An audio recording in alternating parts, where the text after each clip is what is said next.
I think the outcome of trust for me is about dependability and knowing I can rely on someone, whether that's me or another person.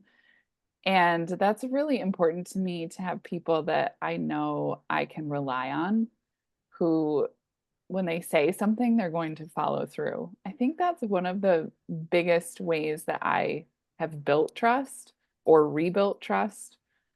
Again, with myself and other people, because how many times do we say, oh, I'm going to do this thing. I'm going to, go get a massage, or I'm going to write that book, or I'm going to, fill in the blank, any aspiration, anything that you're going to do to take care of yourself. And then maybe you put it on the calendar and then something else comes up and you just are so quick to just move that commitment to yourself out of the way and maybe reschedule it, maybe never reschedule it. And when I started taking commitments to myself very seriously and putting a block of time for something for myself and following through with it as if it was an appointment with another person or for another person, that really changed how I could rely on myself and how dependable I felt it was when I said I was going to do something. And it also made me much more judicious about what I said I was going to do. So if I was not 100%, yep, I'm going to follow through on this, I would just say, I have this idea, or maybe that would be nice. I'll put it on a list, to review later. But I was really mindful of what commitments I actually made to myself and just be really clear when I say I'm going to do something, I'm going to do it. And I think that builds a lot of trust with my kids. And they now reflect that, back to me. Like we all have language to describe. We call it the sandbox. We have sandbox ideas. We just play in the sandbox. This idea is just in the sandbox. It doesn't mean we're gonna do this. It doesn't mean Saturday at noon this is happening. It just means like, let's get in the sandbox. What are you guys' ideas for this weekend? And I find that builds a lot of trust in our family communications too. Also allow your kids to trust you. It's something that Lincoln had said, something like when people are fully trusted, they then return that trust. Somehow like that, not exactly like that. So I think it's a two-way street. You can't expect to trust others if you don't. You can't expect, yes, to trust others if you don't allow them to trust you. So with your kids, the example you're giving, it's you are allowing your kids to trust you first and above everything else. And then that translates the other way around, that you trust your kids as well. I don't know if that made sense. Yeah, I see when it comes to the dog breeding, there is also a lot of trust in my puppy buyers, in the co-owners.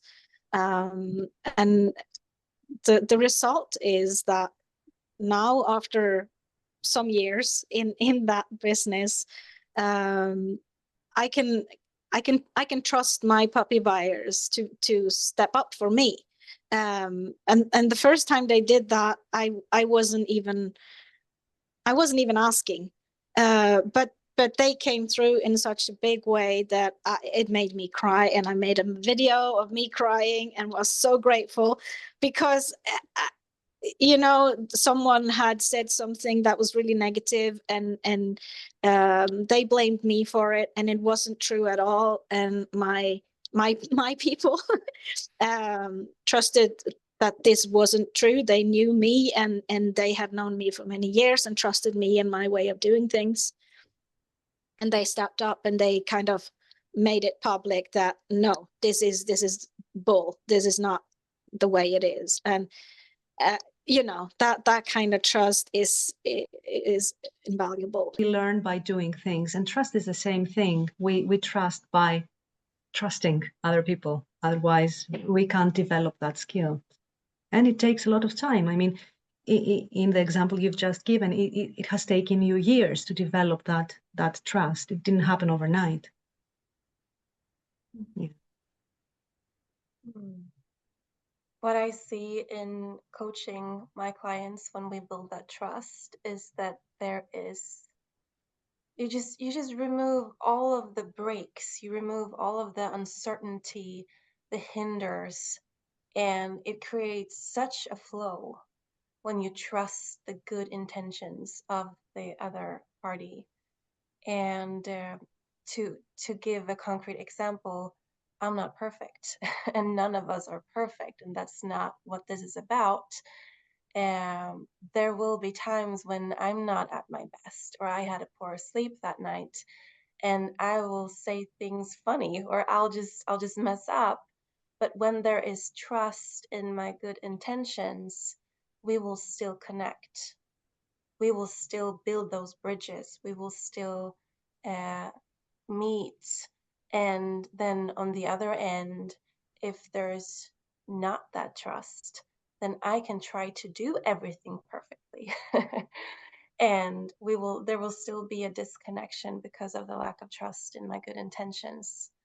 So yeah, that's what comes to me. The result of trust is flow.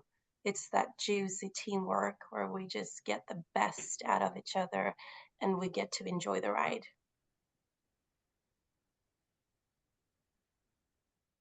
I think one of the most crucial obstacles in developing trust is identifying our own biases, because we are all biased. We all have biases, and that's natural. Biases are just the result of our past experiences. So if we had certain bad experiences in the past, we convert them into biases. The problem is that we don't sit back to identify them, analyze them, and say, is this a safety mechanism that I have in my body, or am I just being paranoid?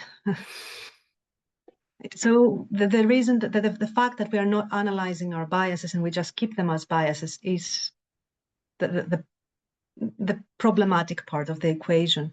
So when we are called upon to trust someone, one of the main obstacles are our own biases, our past experiences. Mm-hmm.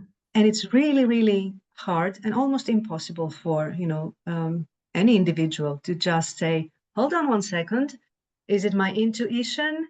Is it my biases that I haven't analyzed? Is it something else that it's keeping me from trusting that person? That's really, really hard. I find it the main obstacle in building trust with other people, our own biases, not what they're doing, but how we are thinking. And it reminds me of red flags and green flags, especially when it comes to narcissism. We've all either experienced it or been studying it. And yeah, the list goes on and on. Because there's some real typical behavior, because the narcissist is about age 3, and so what you would expect of a 3-year-old is pretty much what you're going to get. And then that release of course they did, of course he did, of course she did, because it's age 3, right? Instead of being so traumatized by what they just did and having it be like what they just did to me. But it's been very healing.